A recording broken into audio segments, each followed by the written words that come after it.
ഇപ്പോൾ നാം കാണുന്ന കേരളത്തിലെ സൗജന്യ വിദ്യാഭ്യാസ സംവിധാനം പെട്ടെന്ന് പൊട്ടിമുളച്ച ഒന്നല്ല. ദീർഘകാല സാമൂഹിക പരിഷ്കാരങ്ങളുടെ ഫലമായി അത് രൂപം കൊണ്ടതാണ്. 1957 സഖാവ് EMS നമ്പൂതിരിപ്പാട് ആദ്യമായി കേരള എഡ്യൂക്കേഷൻ ബിൽ അവതരിപ്പിച്ചു. വിദ്യാഭ്യാസ മേഖലയെ ഏകീകരിക്കുകയും സർക്കാർ നിയന്ത്രണം ശക്തിപ്പെടുത്തുകയും അധ്യാപകരുടെ അവകാശങ്ങൾ സംരക്ഷിക്കുകയും ചെയ്യുന്നതിൽ ആ നിയമനിർമ്മാണ ശ്രമം നിർണായകമായി. ആ കാലഘട്ടം മുതൽ സർക്കാർ സ്കൂളുകളിൽ ട്യൂഷൻ ഫീസ് ഇല്ലാതെ വിദ്യാഭ്യാസം ലഭ്യമാകുന്ന ഒരു ശക്തമായ പൊതുവിദ്യാഭ്യാസ പാരമ്പര്യം കേരളത്തിൽ ഉറച്ചു പതിഞ്ഞു. തുടർന്ന് 1960 മുതൽ 1980 വരെയുള്ള കാലഘട്ടത്തിൽ SSLC വരെ സൗജന്യ വിദ്യാഭ്യാസം പ്രാബല്യത്തിൽ വന്നു.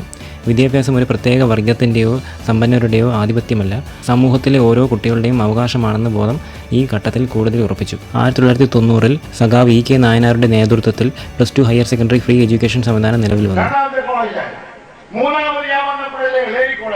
ഗ്രാമപ്രദേശത്തിലേക്കും വിദ്യാഭ്യാസാവകാശം വ്യാപിക്കാനുള്ള ശ്രമങ്ങൾ വിദ്യാഭ്യാസ രംഗത്തെ വളർച്ചയ്ക്ക് വലിയ പിന്തുണയായി.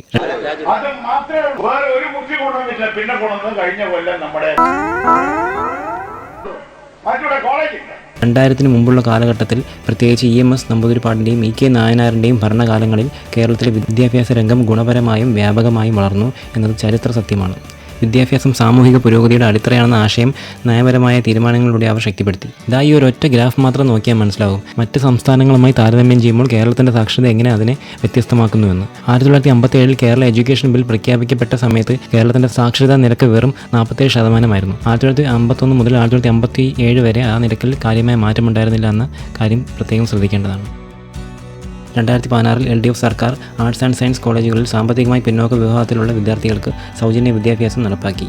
ഇതിലൂടെ ഉയർന്ന വിദ്യാഭ്യാസത്തിലേക്കുള്ള പ്രവേശനം കൂടുതൽ ഉൾക്കൊള്ളുന്നതും സമത്വപരവുമാക്കി. നിലവിൽ 2026 സാഹചര്യത്തിൽ കേരളത്തിൽ ക്ലാസ് 1 മുതൽ +2 വരെ ട്യൂഷൻ ഫീസ് ഇല്ല. സൗജന്യ പാഠപുസ്തകങ്ങൾ, സൗജന്യ യൂണിഫോം, മിഡ് ഡേ മീൽസ് പദ്ധതി, SC ST OBC വിഭാഗങ്ങൾക്കും സാമ്പത്തികമായി പിന്നോക്ക വിദ്യാർത്ഥികൾക്കും സ്കോളർഷിപ്പുകൾ, ഇവയൊക്കെയും ചേർന്ന് വിദ്യാഭ്യാസം ഒരു അവകാശമാണെന്നും അത് സമൂഹത്തിൻ്റെ സമഗ്ര വികസനത്തിനുള്ള അടിസ്ഥാനമാണെന്നും തെളിയിക്കുന്നു. കേരളത്തിൻ്റെ വിദ്യാഭ്യാസ പാരമ്പര്യം സാമൂഹിക നീതിയുടെയും സമത്വത്തിൻ്റെയും പുരോഗമന ചിന്താഗതിയുടെയും പ്രതിഫലനമാണ്.